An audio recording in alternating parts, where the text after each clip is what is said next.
Hey everyone! Today we're diving into some of the most bizarre and hilarious holidays celebrated around the globe. You won't believe these are real. Seriously, I was looking through this list and I was like, is this a prank? Am I on some hidden camera show? Because some of these are just out there. But you know what? The weirder, the better, I say. It's me, Kimmy, and I am so excited to share these with you. We're talking about traditions that will make you laugh, scratch your head, and maybe even inspire you to start a new, wonderfully weird celebration of your own. Get ready, because your calendar is about to get a whole lot more interesting, and possibly a little bit sticky, depending on the holiday. I mean, we all know the big ones, right? Christmas, Thanksgiving, New Year's, they're great, they're classic, we love them. But what about the days dedicated to talking like a pirate or, get this, wrestling with your toes? Yeah, you heard me, toes. It's like the world decided to have a massive brainstorming session for holidays and just said yes to every single idea, no matter how bonkers. And honestly, I'm here for it. It's proof that humans are endlessly creative and have a fantastic sense of humor, or maybe just a lot of spare time. Either way, it makes for some incredible stories and even better video content, am I right? So, buckle up, grab your popcorn, maybe a notepad if you're looking to adopt one of these gems, because we're about to embark on a journey through 10 of the most head-scratching, laugh-out-loud, did they really just do that? Holidays from every corner of the earth.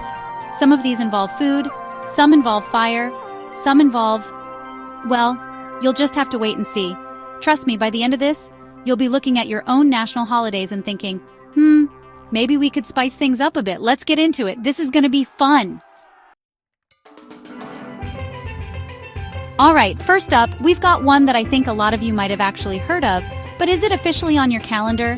It's International Talk Like a Pirate Day. Matey. This gem happens every year on September 19th, and it's exactly what it sounds like. People all around the world, from your office cubicle to your local coffee shop, suddenly start channeling their inner Captain Jack Sparrow, or Captain Hook, or, that one pirate from that movie. You know the one. It's a day dedicated to embracing the pirate lingo, the swashbuckling attitude, and maybe even an eye patch if you're feeling particularly committed. It's all about the yo-ho-hos, the shiver-me-timbers, and trying to remember if it's savvy or savvy, with a period. Details, people. Honestly, I think this is brilliant. Imagine your boss trying to conduct a serious meeting while everyone is saying ahoy instead of hello. Or picture trying to order a pizza. Ahoy there, pizzarg merchant. I'd be needing a large pepperoni and make it snappy, or you'll walk the plank. It's just pure, unadulterated fun. It started as a bit of an inside joke between two friends, and somehow it actually caught on globally. That's the power of a good gimmick, folks. So, next September 19th, don't be a landlubber. Get your R on and join the worldwide crew. Maybe we should all do it right here in the comments section. Let me see your best pirate phrases.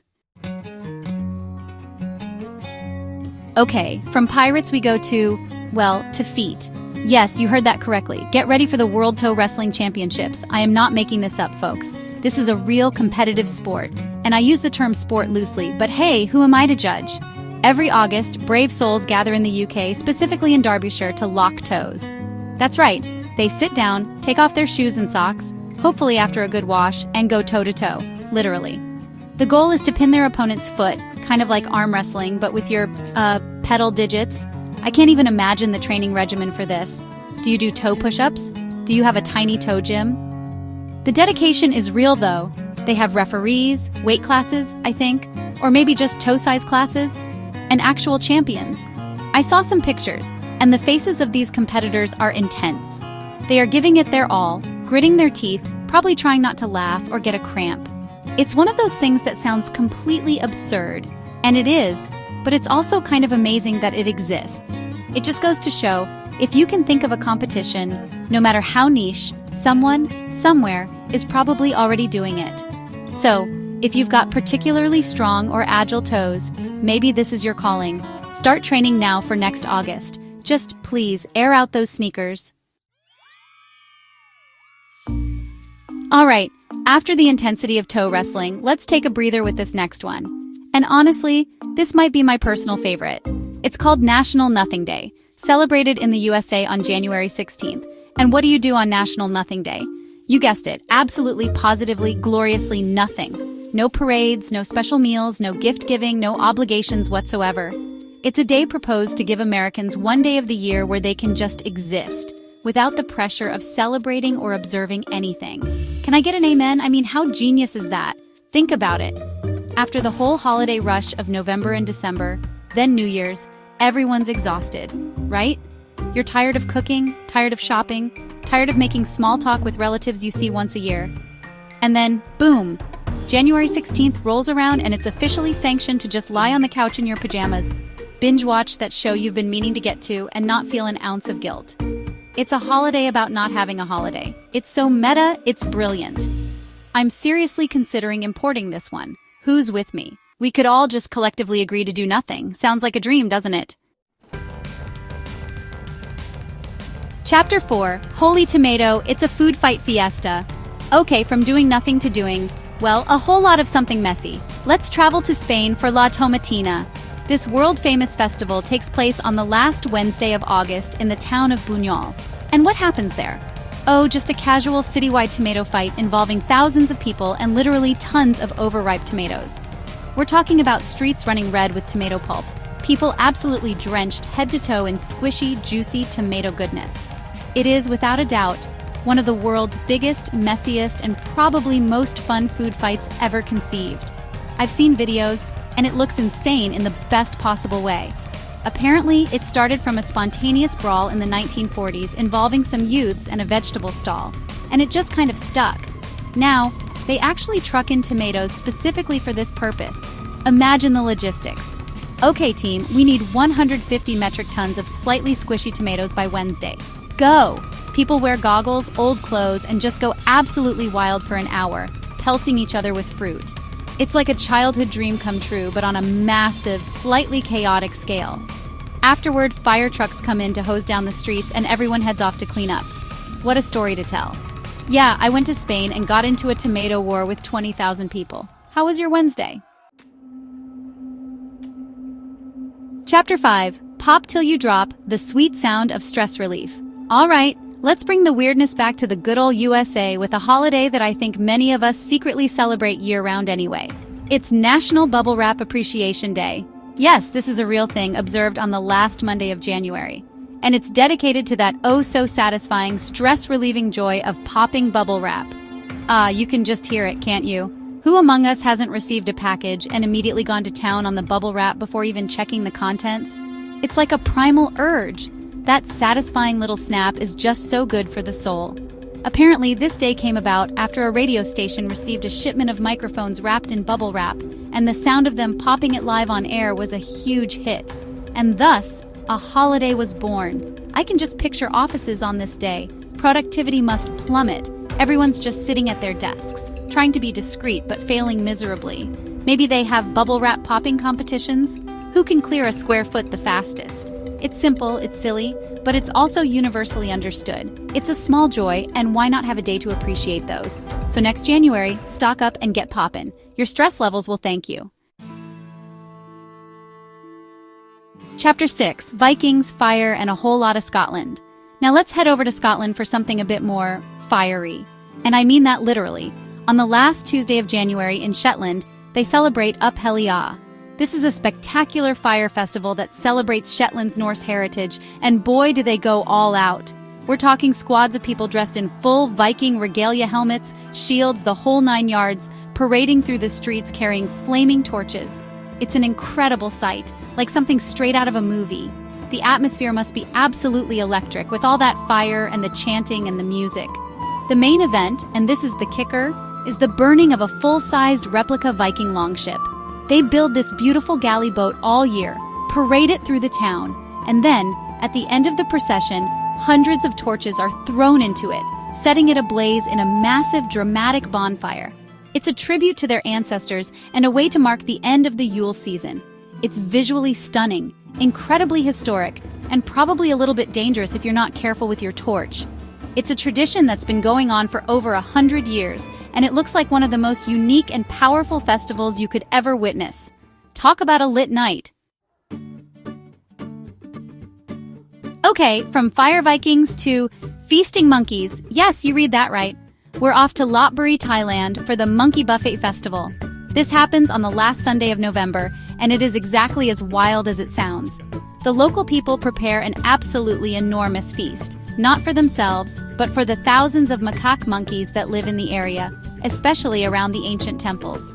We're talking tables laden with mountains of fresh fruit, bananas, pineapples, watermelons, piles of vegetables, sticky rice, and even elaborate cakes and jellies. It's a 5-star, all-you-can-eat buffet specifically designed for our primate pals. Imagine the scene. Thousands of monkeys descending upon these banquet tables, grabbing whatever they can, climbing over everything, probably having little monkey food fights. It's chaotic, it's adorable, and it's a huge tourist attraction. The tradition is believed to bring good luck, and it's a way of thanking the monkeys who are a big draw for visitors to the town. I just wonder about the catering. All right, chef, today we need enough fruit salad for 3,000 very energetic, slightly grabby monkeys, and make sure the bananas are perfectly ripe. It's a monkey's dream come true, and a pretty unforgettable spectacle for any human lucky enough to see it. All right, let's slow things down a bit and get cozy, maybe a little weird. It's bathtub party day, celebrated on December 5th. Now, my first thought was a party in a bathtub with other people. And yes, apparently that's one interpretation. The idea is to make bath time a more festive occasion. We're talking candles, luxurious bubbles, bath bombs, maybe some relaxing music. So far, so good, right?